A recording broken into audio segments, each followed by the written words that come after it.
can't kill purpose.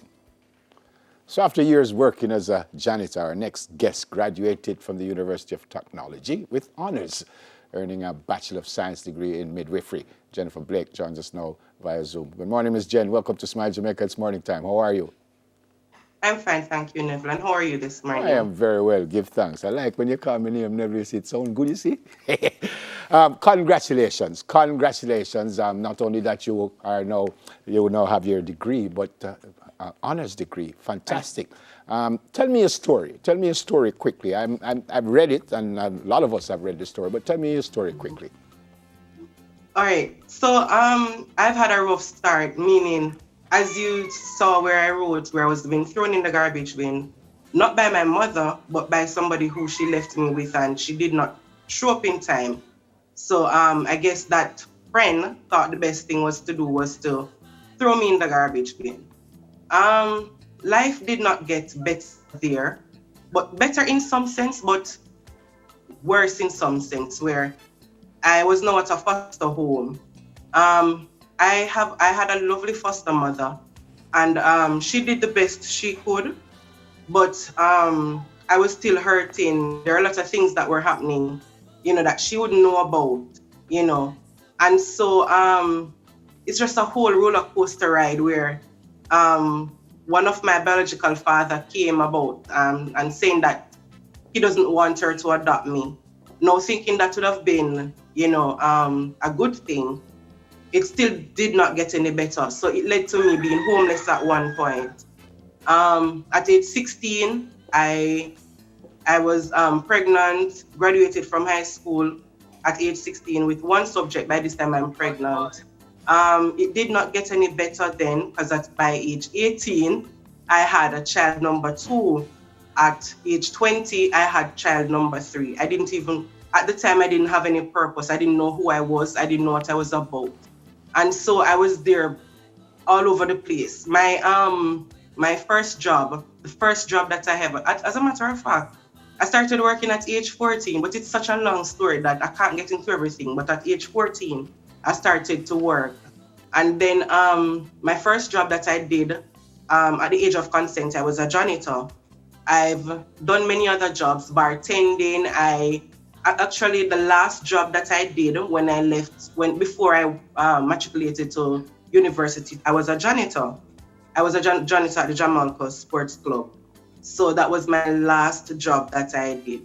But I was determined. I've been through hell and back. But I was determined. I was hunger for success. I was tired of living the way I'm living. But then it all boils down to the fundamentals, what was instilled in me. My foster mother, she was an educator, and she believes in education. This woman beats with to do bookwork. So we have to do bookwork whether or not we want to do it. And that is what helped me today, so I could move on to university. Yeah, it is an amazing story. I don't want to spend too much time on this, but how old were you when you found out that you were thrown in a garbage bin, and how did you feel when you found that out? All right, so when I was living with my foster mother all this time, I didn't know that she wasn't my mother. When I was age 14, I think, that's when, because if I'm going to get my foster mother's name, then they would have to publish it in the newspaper. And so it was published, and then so my father came along. I guess my aunt saw it in the newspaper because she was working at the library at the time. And so they came forward, and so the adoption stopped. And that's when I realized that Mrs. Rowe wasn't my biological mother. And probably deep down I knew something was wrong, but I didn't know what it was, because at age 9 I ran away from home because of all the things that were happening. And I didn't know that they weren't that they weren't my biological parents. So probably deep down, because I've been sad from day one. I've been very sad. Do you know your mom? I do. How are things with you and your mom now? We don't have a relationship. I'm trying to work at it. I'm trying, but it's kind of hard, but I'm not giving up. Yeah, boy, this is such a fantastic story. Who is a midwife, and why midwifery in the first place? All right, so a midwife is somebody who takes care of a mother, like from antenatal postnatal, who takes care of the mother, not only the mother, but the family, mother, child, and family. I chose midwife because from a tender age, I've always been in love with children. And I remember my foster mother, she said to me when I was much younger that I would be a very good nurse. So after growing up and understanding, you have different fields. You have specialized nurse, which midwifery is specialized. And because I love children so much, I said, this is the best thing for me because I would be able to, reach out to children and even teenage mothers.